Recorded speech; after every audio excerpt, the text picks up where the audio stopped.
வணக்கம் நண்பர்களே. நம்ம ரொம்ப நாட்களாவே சிக்கனா பண்ணிட்டு இருக்கோம். மட்டன் பக்கமே போவே இல்லை இல்லையா? அதனால மட்டன் கோச்சிக்குது. இன்னைக்கு நம்ம ஒரு மட்டன் ரெசிபி தான் பண்ண போறோம். மட்டன்ல என்ன பண்ண போறோம்னா ரொம்ப சிம்பிளா எல்லாத்துக்குமே சாப்பிடக்கூடிய ஒரு மட்டன் ஃப்ரை, மட்டன் வறுவல் தான் பண்ண போறோம். வேற லெவல் டேஸ்ட்ல பண்றது எப்படி அப்படின்றத பார்க்கலாம் வாங்க.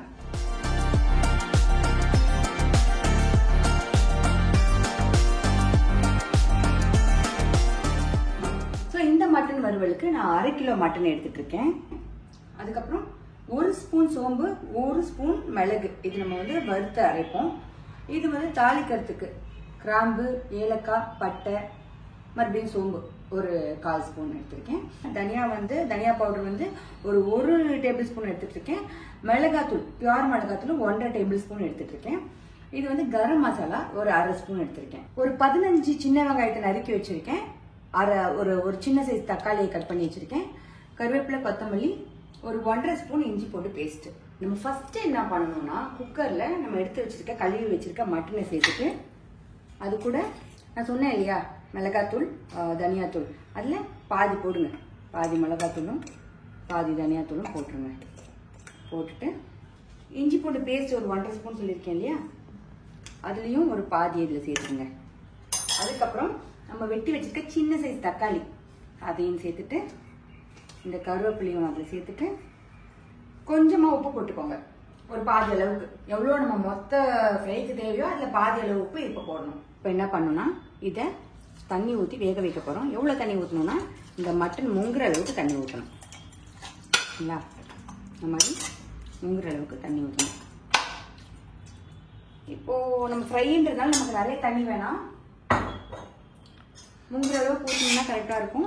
ஊற்றிட்டு இல்லை மஞ்சத்தூள் போட்டு வேக விட்டுறவங்க போட்டு வேக விட்டுக்கோங்க. நான் கழுவும் போதே மஞ்சத்தூள் போட்டுக்கிறதெல்லாம் போடல. ஸ்டவ் ஆன் பண்ணி உங்கள் மட்டன் வேகிறதுக்கு 3 விசிலோ 4 விசிலோ விட்டுடலாம். நான் ஒரு 3 விசில் விட போகிறேன். இப்போ மட்டன் வேகிற டைமில் நான் சொல்லியிருக்கேன் இல்லையா, இந்த 1 ஸ்பூன் சோம்பு, 1 ஸ்பூன் மிளகு, இதை வறுத்து நம்ம பொடி பண்ணி வச்சுக்கலாம். இது நான் 1 ஸ்பூன் உங்களுக்கு அளவுக்கு சொல்லியிருக்கேன். இன்னைக்கு நான் எடுத்துட்டு இருக்க 1/2 கிலோவுக்கு நான் அளவு சொல்லியிருக்கேன். இது நீங்க நிறைய குவான்டிட்டியில பண்ணி நல்லா ஏர்டைட் ஜார்ல போட்டு வச்சுக்கிட்டீங்கன்னா நீங்க என்ன நான்வெஜ் பண்ணாலும், அது குழம்பா இருக்கட்டும் இல்லை இந்த மாதிரி ஃப்ரையா இருக்கட்டும், இறக்க போகும்போது 1 ஸ்பூன் போட்டுட்டு ஒரு பட்டு இறக்குனீங்கன்னா டிஃப்ரெண்ட் டேஸ்ட் கொடுக்கும். நீங்க ஃப்ரை பண்ற பேன்ல ரெண்டு போட்டுட்டு பாத்தீங்கன்னா சோம்பு நல்லா கலர் மாற ஆரம்பிச்சிருச்சு. கலர் மாறது மட்டும் இல்லை, உங்களுக்கு ஸ்மெல்லே தெரியும் ரெண்டும் நல்லா பொரிஞ்சிச்சு அப்படின்னு சொல்லிட்டு. நல்லா வறுபட்டுருச்சு.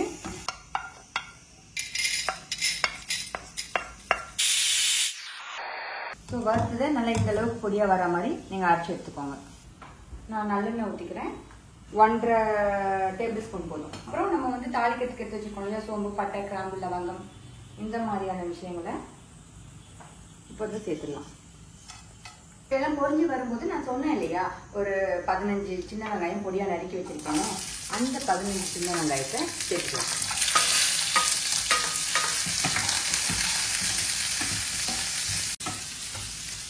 சாதாரணமாகவே பார்த்தீங்கன்னா கிரேவியா வேணும், குழம்பா வேணும்னா அப்போதான் நம்ம வெங்காயம் தக்காளிலாம் அதிகமாக சேர்க்கணும். ஃப்ரையா வேணும் அப்படிங்கும் போது தக்காளிலாம் சேர்க்கவே வேணாம். நான் டேஸ்ட்டுக்காக இதில் ஒரு சின்ன தக்காளி சேர்த்துருக்கேன். நீங்கள் அதை சேர்க்காம கூட பண்ணலாம்.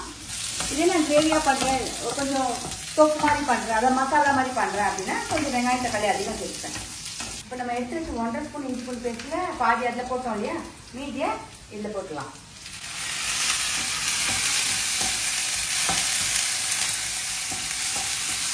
இஞ்சி பூண்டு பச்சை வாசம் போனதுக்கு அப்புறமா நம்ம வச்சிருக்க மசாலா, என்ன மசாலா போடுறோமோ 1.5 ஸ்பூன் வெறும் மிளகாத்தூள் எடுத்துட்டு இருக்கேன்.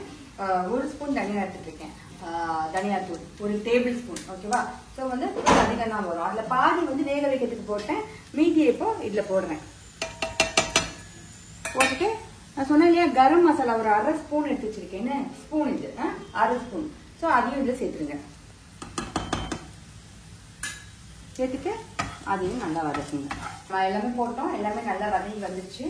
இந்த ஸ்டேஜில் நம்ம வேக வச்சு வச்சிருக்க மாதிரி அதில் போட்டோம்.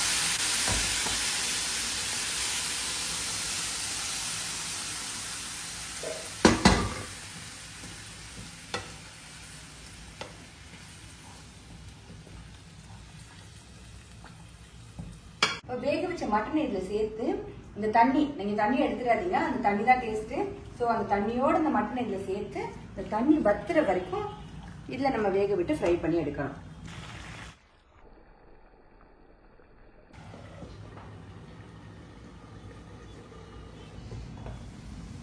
சூப்பர், தண்ணியெல்லாம் வத்திச்சு.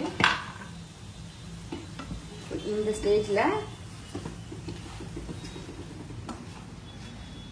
வட்டி விட்டுக்கோங்க, உப்பு பார்த்துக்கோங்க, காரம் பார்த்துக்கோங்க. இப்போதான் நம்ம சில சீக்ரெட் இன்கிரீடியன்ஸ் சேர்க்க போறோம். என்னன்னா ஃபர்ஸ்ட் நம்ம அரைச்சு வச்சிருக்கோம் இல்லையா இந்த பவுடர், இந்த பவுடரை இதுல போடுங்க. அதுக்கப்புறம் ஒரே ஒரு பிஞ்ச் சுகர் சேர்த்துக்கோங்க. இதை நல்லா கிண்டி விடுங்க.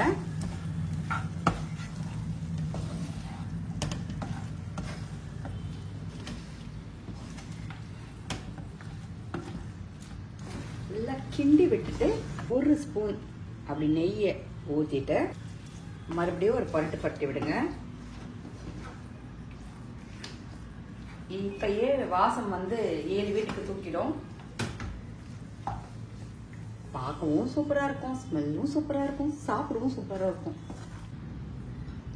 இப்போ நெய்யெல்லாம் ஊத்தி மறுபடியும் ஒரு பரட்டு பரட்டி விட்டதுக்கு அப்புறம் நம்ம என்ன பண்ண போறோம்னா கொத்தமல்லியும் கருவேப்பிலையும் சேர்க்க போறோம்.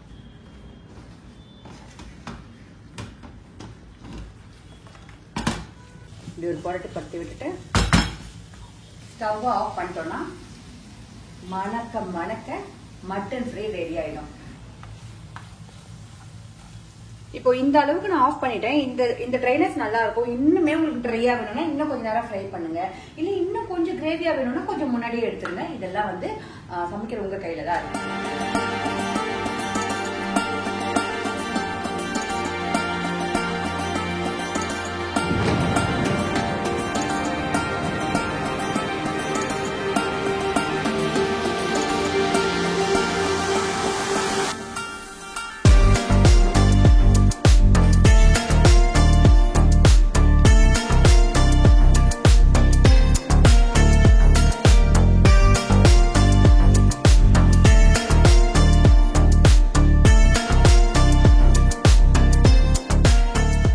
Mutton roast, mutton ghee roast கூட நீங்கள் சொல்லிக்கலாம். ஏன்னா நம்ம கீ போட்டிருக்கோம்.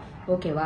இதை வந்து சாம்பார், ரசம், தயிர் சாதம் அப்படின்னு நீங்கள் சாப்பிடலாம். இல்லை சாதத்தோட பிசைஞ்சுக்கிட்டும் சாப்பிடலாம். சூப்பராக தான் இருக்கும்.